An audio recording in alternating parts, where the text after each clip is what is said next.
de Minas Gerais.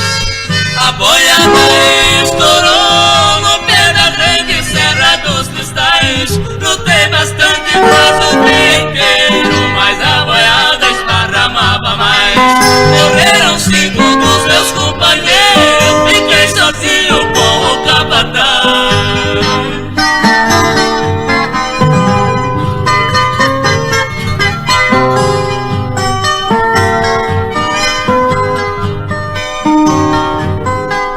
Meu companheiro me falou chorando, espere em Deus o nosso Salvador.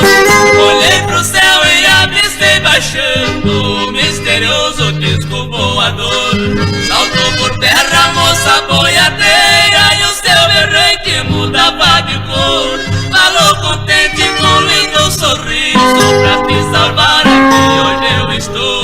Eu vim do céu pra salvar a boiada e o seu berrante ela repicou.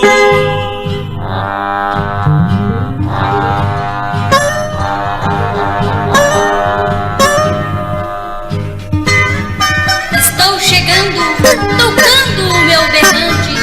Tenha juízo, ó meu grande amor. Eu vim do céu para salvar a boiada, cumprindo ordens de nosso Senhor. O repique do seu berrante, toda a boiada foi aglomerando.